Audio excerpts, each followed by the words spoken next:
All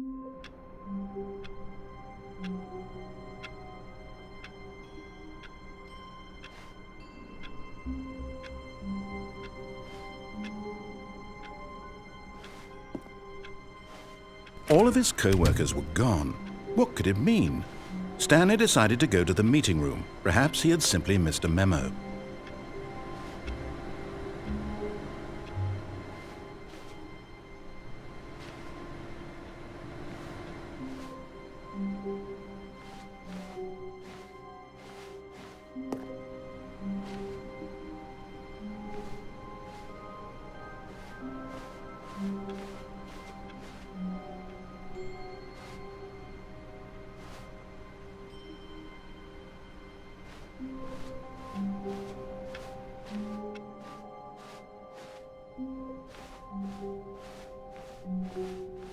When Stanley came to a set of 2 open doors, he entered the door on his left. This was not the correct way to the meeting room, and Stanley knew it perfectly well. Perhaps he wanted to stop by the employee lounge first, just to admire it.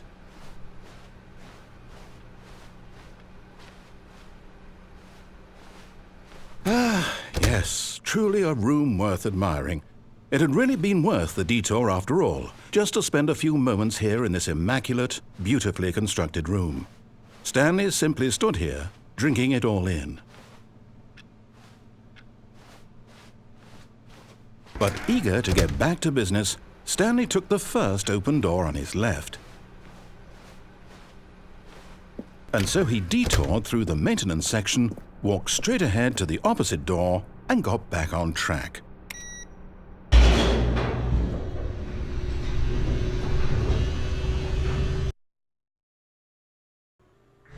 But Stanley didn't want to go back to the office. He wanted to wander about and get even further off track. So now in order to get back, he needed to go, from here it's, left. Oh, no, it's to the right, my mistake.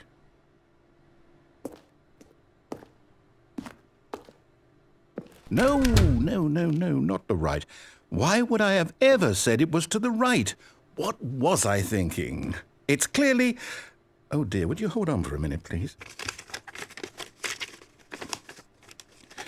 Now, let's see. We went down right, left, down, left, right.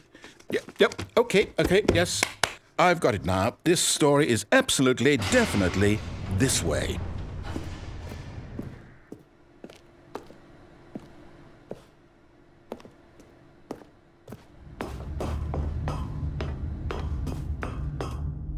No.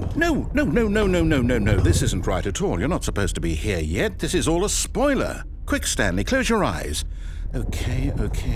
We just have to get back to, oh, who am I kidding? It's all rubbish now. The whole story completely unusable. How about, rather than waste my time trying to salvage this nonsense, we'll just restart the game from the beginning. And this time, suppose we don't wander so far off track, Okay, from the top.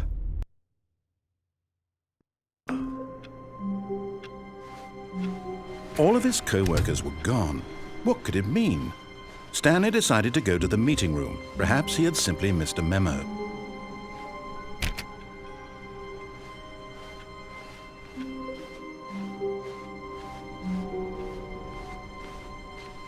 When Stanley... Wait, what? No, I restarted. I swear I definitely restarted the game over, completely fresh.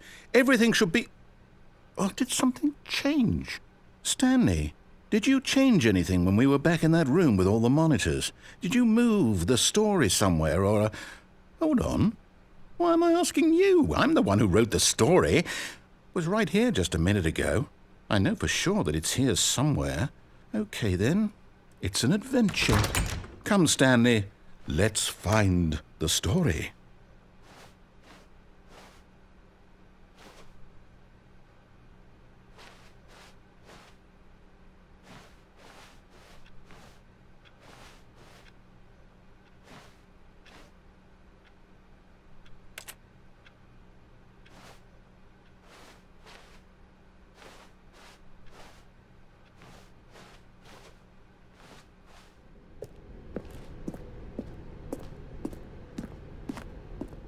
I'll say it.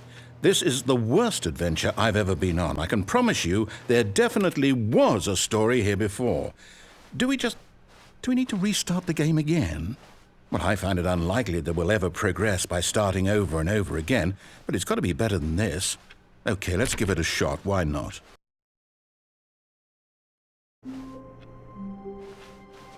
All of his co-workers were gone. What could it mean? Stanley decided to go to the meeting room. Perhaps he had simply missed a memo.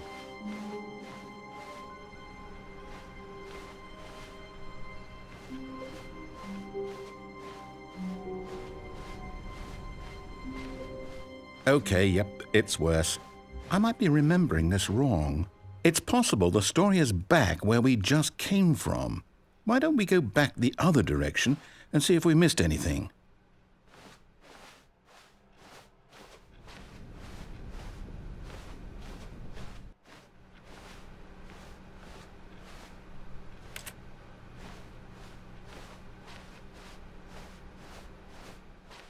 Aha! I knew we'd miss something. The story. Here it comes. No, wait, never mind. Not the story.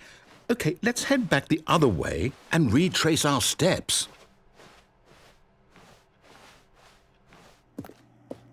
Now this... Well, I'll be honest, I don't recognize this place at all. Is this the story? I don't think so. I can't quite recall, but I believe my story took place in an office building. Is that correct? Do you remember, Stanley? Well, do you know what? Since I've completely forgotten what we were supposed to be doing, how about this? You win! Congratulations! I know you put in a lot of hard work, and it really paid off, so good job. Oh, no. No, I don't feel right about this at all. We both know you didn't put in any actual work for that win. Some people win fair and square, and this was not one of those situations. Okay, I'm getting weirded out by whatever this place is. I don't care what might happen this time, I have to restart. All right, I've got a solution. This time, to make sure we don't get lost, I've employed the help of the Stanley Parable adventure line. Just follow the line. How simple is that? You see, the line knows where the story is. It's over in this direction. Onward, Stanley, to destiny. Though, here's a thought. Wouldn't wherever we end up be our destination, even if there's no story there? Or to put it another way, is the story of no destination still a story?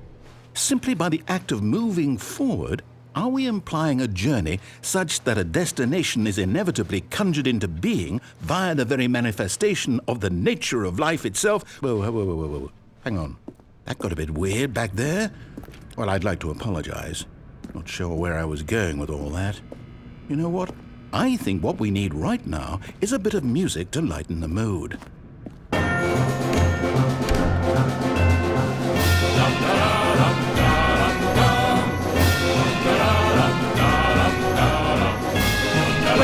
Cut the music, go back, and look at that fern. Wait, what? We're back at the office? No. Line, you do know we're looking for the Stanley Parable, right? The story? Is any of this ringing a bell?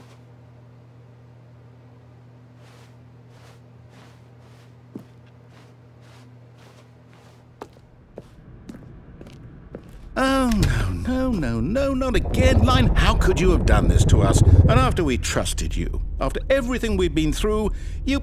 Oh, I can't take this anymore. To hell with it. Restart.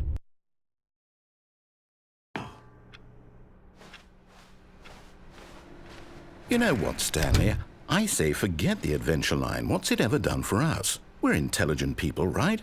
Why can't we make up our own story? Something exciting, daring, mysterious. Ooh, this all sounds perfectly doable. Why don't we simply start wandering in, well, I don't know. How about this direction?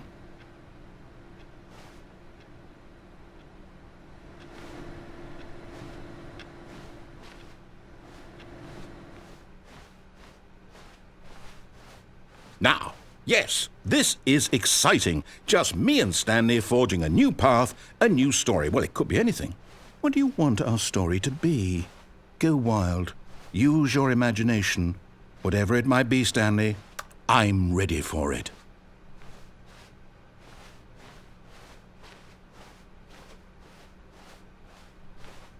Oh, no, not you again. Stanley, I'd also like to veto the line from having any role in our awesome new story. No lines or monitor rooms. Just don't acknowledge it, and we should be fine.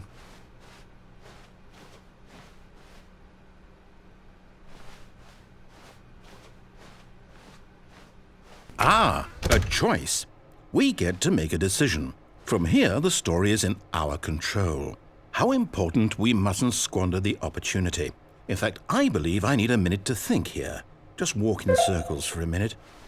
Okay, so I know that each door has to lead somewhere, which means that somewhere at the place where we're trying to go, there must be a reverse door that leads here. And that in turn means that our destination corresponds with the counter-inverted reverse door's origin. So starting from the right, let us ask, will taking the right door lead us to where we're going? And since the answer is clearly yes, then by all accounts, the door on the right is the correct one. Another victory for logic. Come, Stanley, our destiny awaits.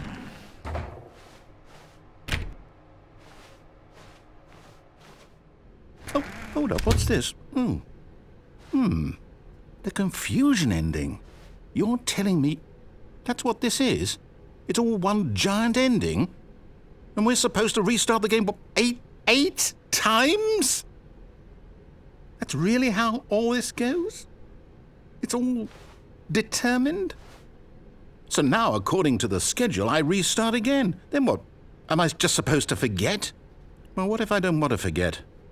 My mind goes blank simply because it's written here on this thing, wall. Well, who consulted me? Why don't I get to decide? Why don't I get a say in all of this? Is it really? No, it can't be. I don't want it to be. I don't want the game to keep restarting. I don't want to forget what's going on. I don't want to be trapped like this. I won't restart the game. I won't do it. I won't do it. I won't do it. And the timer stopped? Does that mean, did we do it? Did we break the cycle? The, whatever it is that made this schedule? How would we even know? Will someone come for us? Will something happen? So, okay. I guess now we just wait, you know. I suppose in some way that this is a kind of story, wouldn't you agree? I'm not quite sure if we're in the destination or the journey, though they're always saying that life is about the journey and not the destination, so I hope that's where we are right now. We'll find out, won't we? Eventually. Well, in the meantime, if you...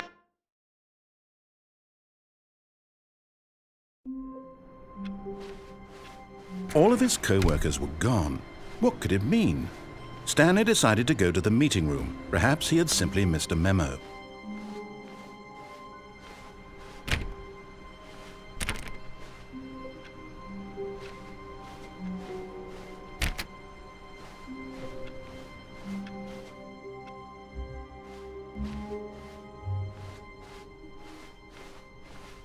When Stanley came to a set of 2 open doors, he entered the door on his left.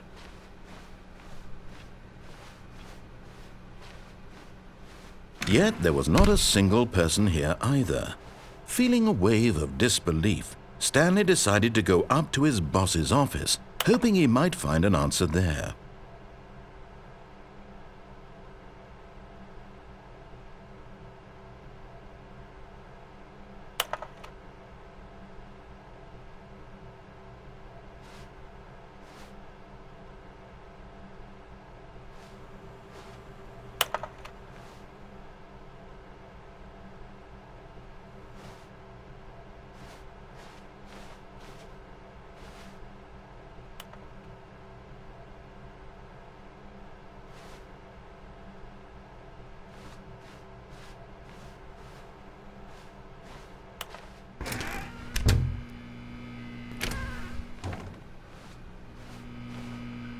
Stanley stepped into the broom closet, but there was nothing here, so he turned around and got back on track.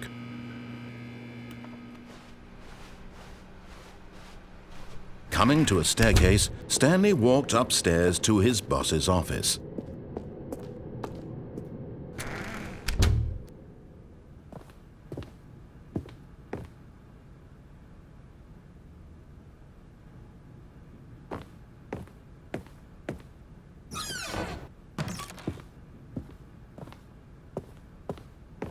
Stepping into his manager's office, Stanley was once again stunned to discover not an indication of any human life.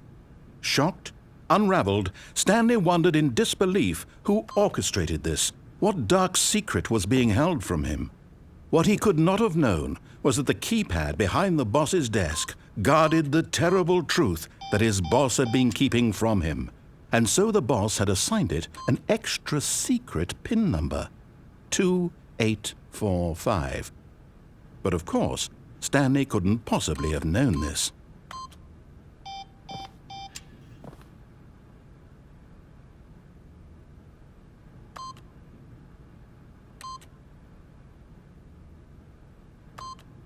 Stanley just sat around twiddling his... Yet incredibly, by simply pushing random buttons on the keypad, Stanley happened to input the correct code by sheer luck.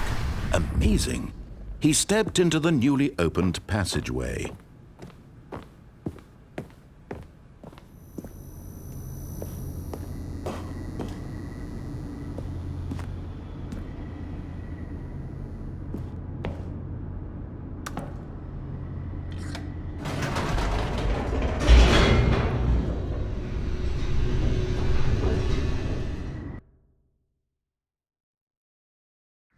Descending deeper into the building, Stanley realized he felt a bit peculiar. It was a stirring of emotion in his chest, as though he felt more free to think for himself, to question the nature of his job. Why did he feel this now, when for years it had never occurred to him? This question would not go unanswered for long.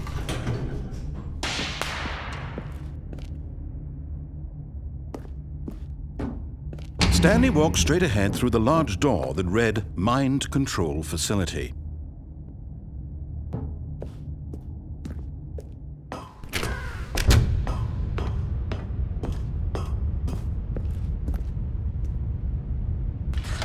The lights rose on an enormous room packed with television screens.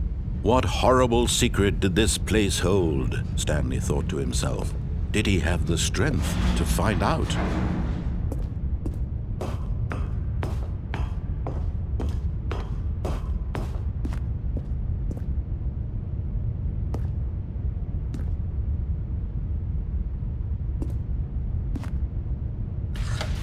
Now the monitors jumped to life, their true nature revealed. Each bore the number of an employee in the building, Stanley's co-workers. The lives of so many individuals reduced to images on a screen, and Stanley, one of them, eternally monitored in this place where freedom meant nothing.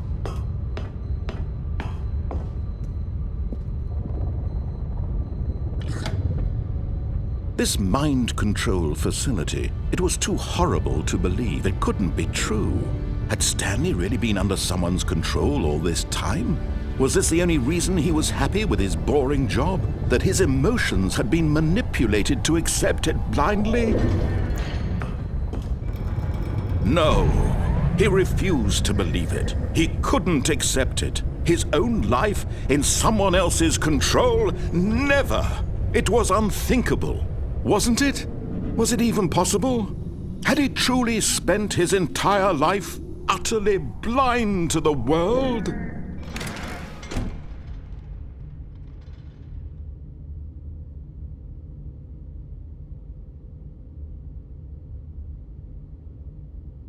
But here was the proof. The heart of the operation. Controls labeled with emotions. Happy, or sad, or content. Walking, eating, working, all of it monitored and commanded from this very place. And as the cold reality of his past began to sink in, Stanley decided that this machinery would never again exert its terrible power over another human life. For he would dismantle the controls once and for all.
And when at last he found the source of the room's power, he knew it was his duty, his obligation. Oh, Stanley, you didn't just activate the controls, did you?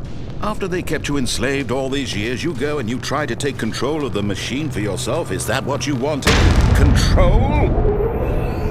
Oh, Stanley, I applaud your effort, I really do. But you need to understand, there's only so much that machine can do. You were supposed to let it go, turn the controls off, and leave. If you want to throw my story off track, you're going to have to do much better than that. I'm afraid you don't have nearly the power you think you do. For example, and I believe you'll find this pertinent, Stanley suddenly realized he had just initiated the network's emergency detonation system. In the event that this machine is activated without proper DNA identification, nuclear detonators are said to explode, eliminating the entire complex. How long until detonation then? Let's say, 2 minutes. Now this is making things a little more fun, isn't it, Stanley? It's your time to shine. You are the star. It's your story now. Shape it to your heart's desires. Oh, this is much better than what I had in mind. What a shame we have so little time left to enjoy it. Mere moments until the bomb goes off. But what precious moments each one of them is. More time to talk about you, about me, where we're going, what all this means. I barely know where to start. What's that? You'd like to know where your co-workers are? A moment of solace before you're obliterated? All right, I'm in a good mood. You're gonna die anyway. I'll tell you exactly what happened to them. I erased them. I turned off the machine. I set you free. Of course, that was merely in this instance of the story. Sometimes when I tell it, I simply let you sit there in your office forever, pushing buttons endlessly and then dying alone. Other times, I let the office sink into the ground, swallowing everyone inside, or I let it burn to a crisp. I have to say this, though, this version of events has been rather amusing. Watching you try to make sense of everything and take back the control wrested away from you, it's quite rich. I almost hate to see it go. But I'm sure whatever I come up with on the next go-around will be even better. My goodness, only 34 seconds left. But I'm enjoying this so much. You know what? To hell with it. I'm going to put some extra time on the clock, why not? These are precious additional seconds, Stanley. Time doesn't grow on trees. Oh dear me, what's the matter, Stanley? Is it that you have no idea where you're going or what you're supposed to be doing right now? Or did you just assume when you saw that timer that something in this room was capable of turning it off? I mean, look at you. Running from button to button, screen to screen, clicking on every little thing in this room. These numbered buttons, no, these colored ones. Or maybe this big red button, or this door. Everything, anything, something here will save me. Why would you think that, Stanley? That this video game can be beaten? Won? Solved? Do you have any idea what your purpose in this place is? Stanley, you're in for quite a disappointment. But here's a spoiler for you. That timer isn't a catalyst to keep the action moving along. It's just seconds ticking away to your death. You're only still playing instead of watching a cutscene because I want to watch you for every moment that you're powerless, to see you made humble. This is not a challenge, it's a tragedy. You wanted to control this world, that's fine. But I'm going to destroy it first, so you can't. Take a look at the clock, Stanley. That's 30 seconds you have left to struggle. 30 seconds until a big boom and then nothing. No ending here, just you being blown to pieces.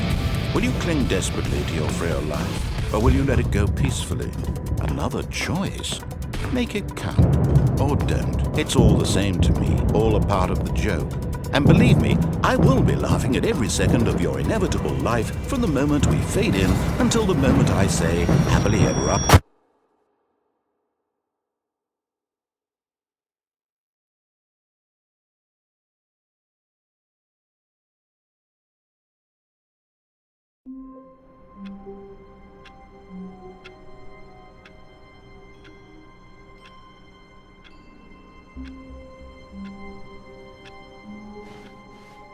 All of his co-workers were gone. What could it mean? Stanley decided to go to the meeting room. Perhaps he had simply missed a memo.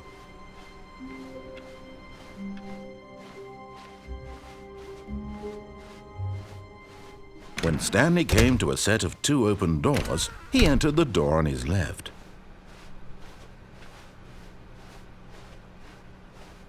Yet there was not a single person here either.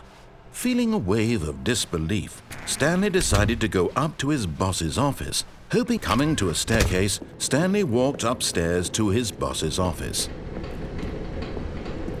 But Stanley just couldn't do it. He considered the possibility of facing his boss. Admitting he had left his post during work hours, he might be fired for that. And in such a competitive economy, why had he taken that risk?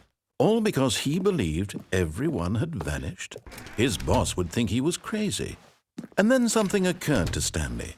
Maybe, he thought to himself, maybe I am crazy. All of my co-workers blinking mysteriously out of existence in a single moment for no reason at all? None of it made any logical sense. And as Stanley pondered this, he began to make other strange observations. For example, why couldn't he see his feet when he looked down? Why did doors close automatically behind him wherever he went? And for that matter, these rooms were starting to look pretty familiar. Were they simply repeating? No, Stanley said to himself, this is all too strange. This can't be real. And at last, he came to the conclusion that had been on the tip of his tongue. He just hadn't found the words for it. I'm dreaming, he yelled. This is all a dream. Oh, what a relief Stanley felt to have finally found an answer, an explanation. His co-workers weren't actually gone. He wasn't going to lose his job. He wasn't crazy after all. And he thought to himself, I suppose I'll wake up soon. I'll have to go back to my boring real-life job pushing buttons. I may as well enjoy this while I'm still lucid.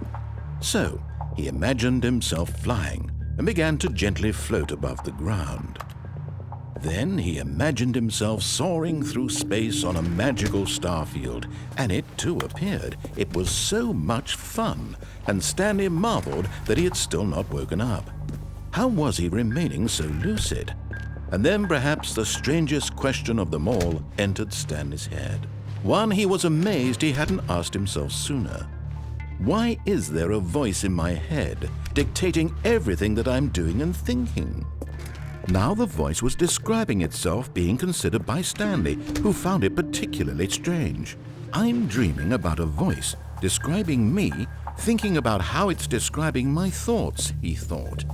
And while he thought it all very odd and wondered if this voice spoke to all people in their dreams, the truth was that, of course, this was not a dream. How could it be? Was Stanley simply deceiving himself, believing that if he's asleep, he doesn't have to take responsibility for himself? Stanley is as awake right now as he's ever been in his life. Now, hearing the voice speak these words was quite a shock to Stanley. After all, he knew for certain, beyond a doubt, that this was in fact a dream. Did the voice not see him float and make the magical stars just a moment ago? How else would the voice explain all that? This voice was a part of himself too. Surely, if he could just... He would prove it. He would prove that he was in control, that this was a dream. So he closed his eyes gently, and he invited himself to wake up. He felt the cool weight of the blanket on his skin, the press of the mattress on his back, the fresh air of a world outside this one. Let me wake up, he thought to himself. I'm through with this dream. I wish it to be over. Let me go back to my job. Let me continue pushing the buttons. Please, it's all I want. I want my apartment, and my wife, and my job. All I want is my life exactly the way it's always been. My life is normal. I am normal. Everything will be fine. I am okay.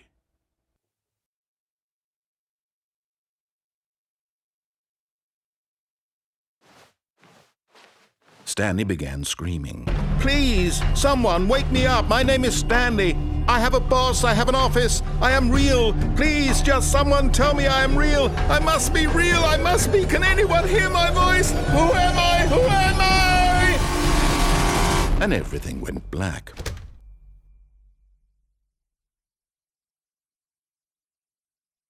This is the story of a woman named Mariella. Mariella woke up on a day like any other. She arose, got dressed, gathered her belongings, and walked to her place of work. But on this particular day, her walk was interrupted by the body of a man who had stumbled through town talking and screaming to himself, and then collapsed dead on the sidewalk. And although she would soon turn to go call for an ambulance, for just a few brief moments she considered the strange man. He was obviously crazy, this much she knew. Everyone knows what crazy people look like. And in that moment, she thought to herself how lucky she was to be normal. I am sane. I am in control of my mind.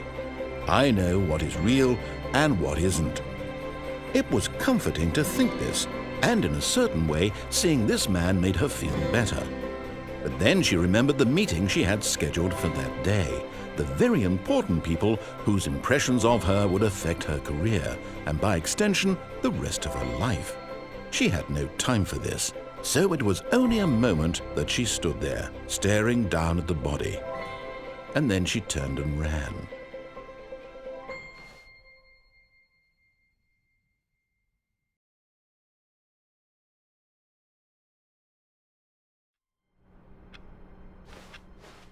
All of his co-workers were gone.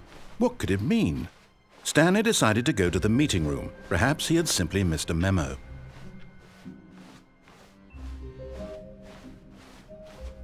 When Stanley came to a set of 2 open doors, he entered the door on his left.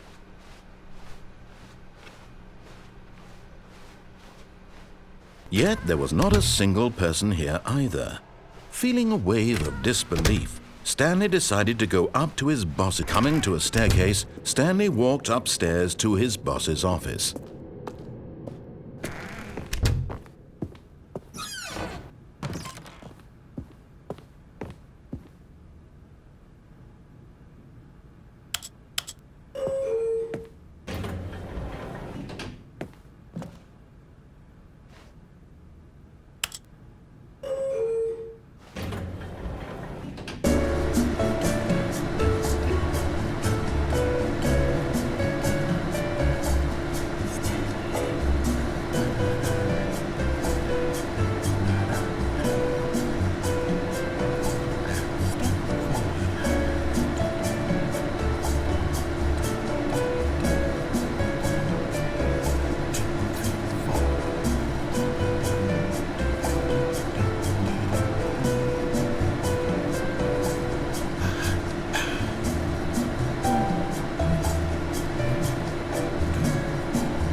Stepping into his manager's office, Stanley was once again stunned to discover not an indication of any human life. What could it mean? Stanley wondered aloud to nobody. He began wildly tearing through papers on the boss's desk, pulling books off the shelf, looking behind paintings, desperate for clues to his situation. But his attention was caught by a keypad behind the boss's desk. What could its purpose be? In fact, this keypad guarded the terrible secret that lay buried below his feet. And so the boss had assigned it an extra secret PIN number, 2845. But of course, Stanley couldn't possibly have known this.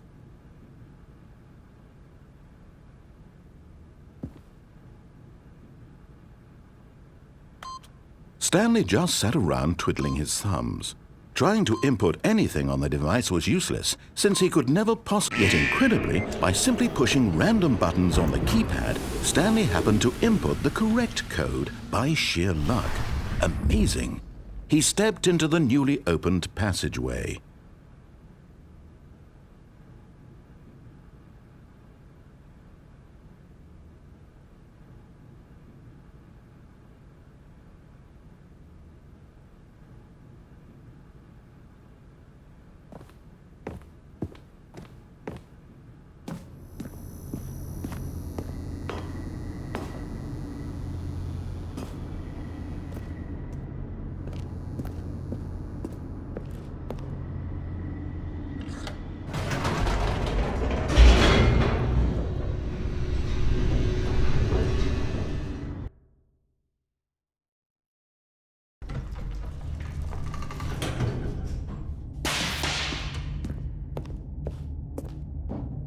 Stanley walked straight ahead through the large door that read Mind Control Facility.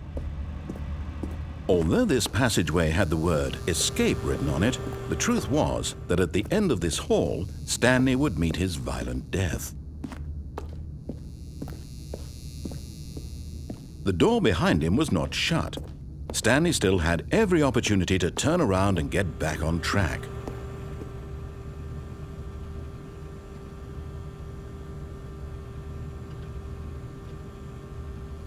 At this point, Stanley was making a conscious, concerted effort to walk forward and willingly confront his death.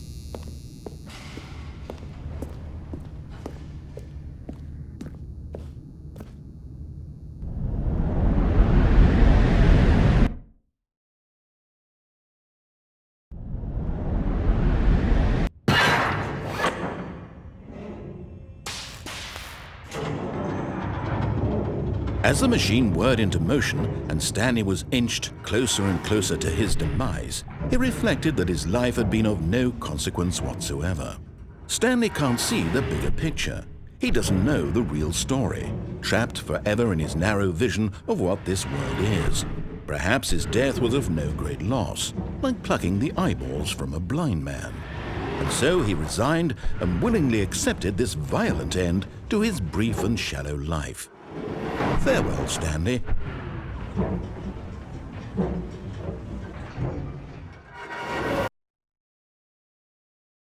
Farewell, Stanley, cried the narrator, as Stanley was led helplessly into the enormous metal jaws.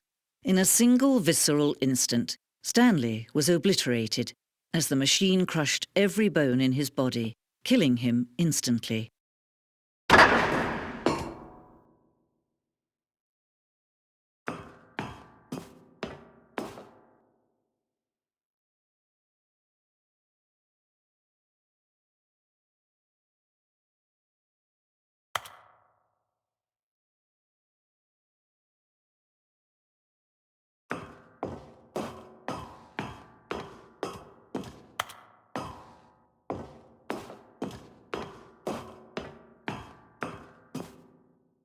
And yet it would be just a few minutes before Stanley would restart the game, back in his office, as alive as ever.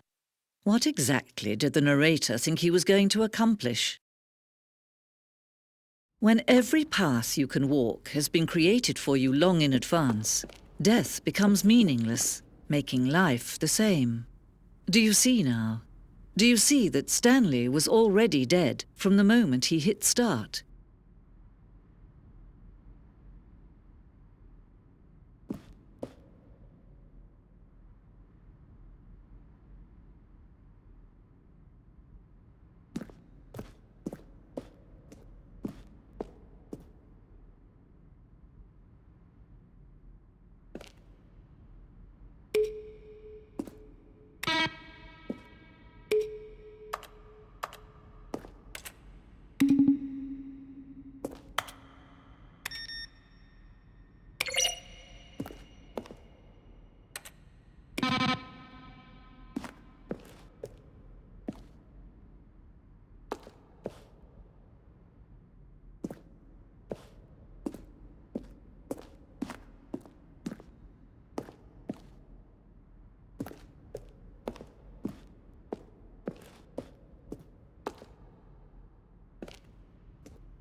Where were all of his co-workers? Oh, I don't know. How about they're throwing us a button pushing?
Probably spend the next hour trying to solve it. At the top of the facility, I'm just going to make this easy. End this injustice forever.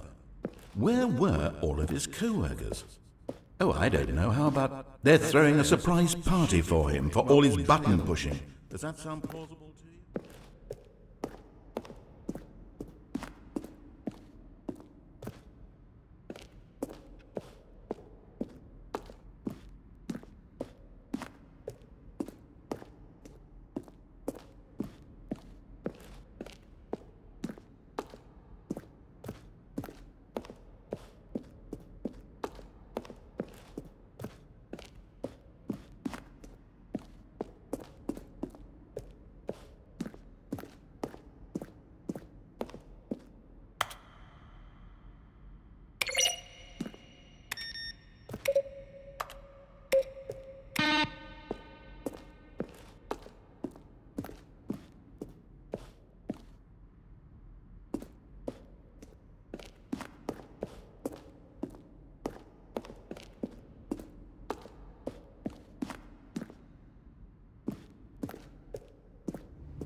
Oh, look at these two. How they wish to destroy one another.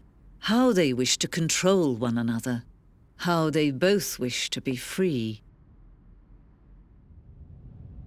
Can you see? Can you see how much they need one another? No, perhaps not.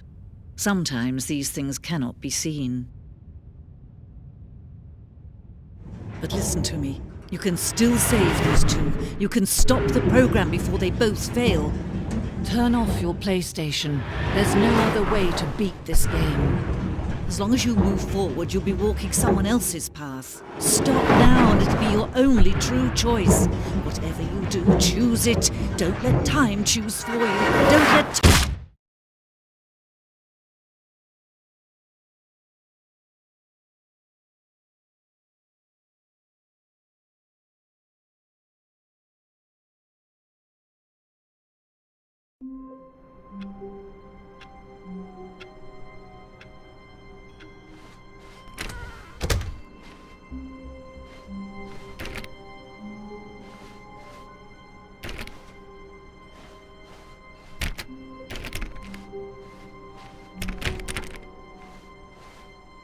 When Stanley came to a set of 2 open doors, he entered the... This was not the correct way to the meeting room, and Stanley knew it perfectly well.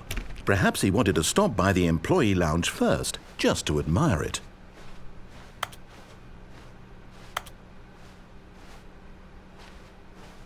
Wow. Yes, this room. What a beautiful room. What a gorgeous, gorgeous room. But eager to get back to business, Stanley took the first open door on his left.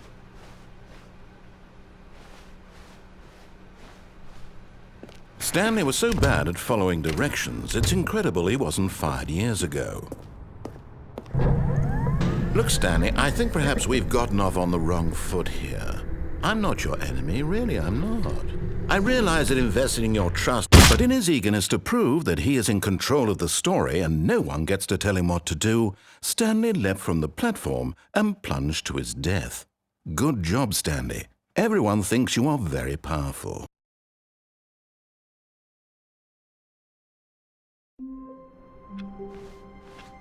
All of his co-workers were gone. What could it mean? Stanley decided to go to the meeting room. Perhaps he had simply missed a memo.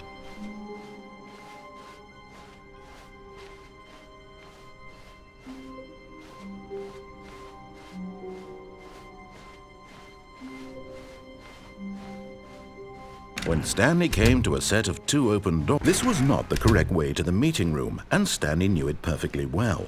Perhaps he wanted to stop by the employee lounge first, just to admire it.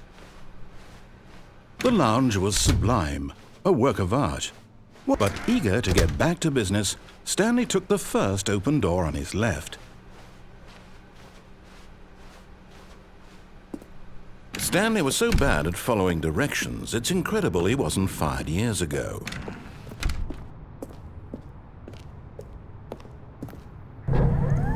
Look, Stanley, I think perhaps we've gotten off on the wrong foot here. I'm not your enemy, really, I'm not. I realize that investing in your trust in someone else can be difficult, but the fact is that the story has been about nothing but you all this time. There's someone you've been neglecting, Stanley. Someone you've forgotten about. Please, stop trying to make every decision by yourself. Now, I'm not asking for me, I'm asking for her. This is it, Stanley. Your chance to redeem yourself, to put your work aside, to let her back into your life. She's been waiting.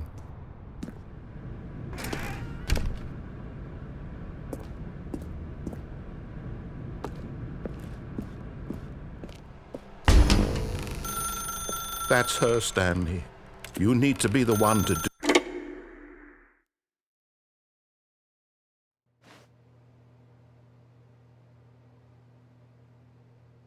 Oh, Stanley, is that you?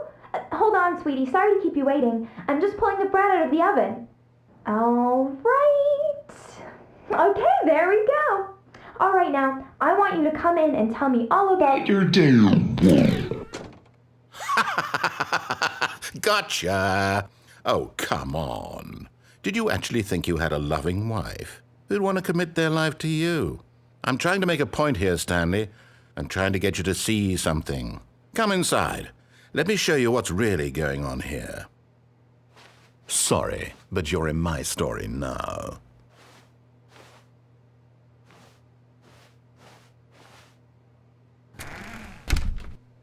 This is a very sad story about the death of a man named Stanley.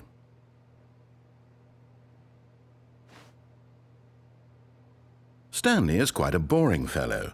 He has a job that demands nothing of him, and every button that he pushes is a reminder of the inconsequential nature of his existence. Look at him there, pushing buttons, doing exactly what he's told to do.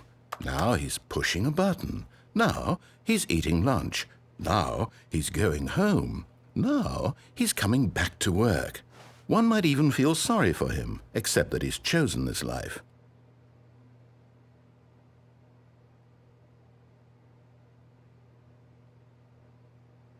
But in his mind, he can go on fantastic adventures. From behind his desk, Stanley dreamed of wild expeditions into the unknown, fantastic discoveries of new lands. It was wonderful, and each day that he returned to work was a reminder that none of it would ever happen to him. And so he began to fantasize about his own job. First, he imagined that one day while at work, he stepped up from his desk to realize that all of his co-workers, his boss, everyone in the building had suddenly vanished off the face of the earth. The thought excited him terribly. So he went further. He imagined that he came to two open doors and that he could go through either. At last, choice. It barely even mattered what lay behind each door. The mere thought that his decisions would mean something was almost too wonderful to behold. As he wandered through this fantasy world, he began to fill it with many possible paths and destinations. Down one path lay an enormous round room with monitors and mind controls. And down another was a yellow line that weaved in many directions. And down another was a game with a baby. And he called it the Stanley Parable. It was such a wonderful fantasy, and so in his head he relived it again, and then again, and again, over and over, wishing beyond hope that it would never end, that he might always feel this free. Surely there's an answer down some new path, mustn't there be? Perhaps if he played just one more time. But there is no answer. How could there possibly be? In reality, all he's doing is pushing the same buttons he always has. Nothing has changed. The longer he spends here, the more invested he gets, the more he forgets which life is the real one. And I'm trying to tell him this, that in this world he can never be anything but an observer, that as long as he remains here, he's slowly killing himself. But he won't listen to me. He won't stop. Here, watch this. Stanley, the next time the screen asks you to push a button, do not do it.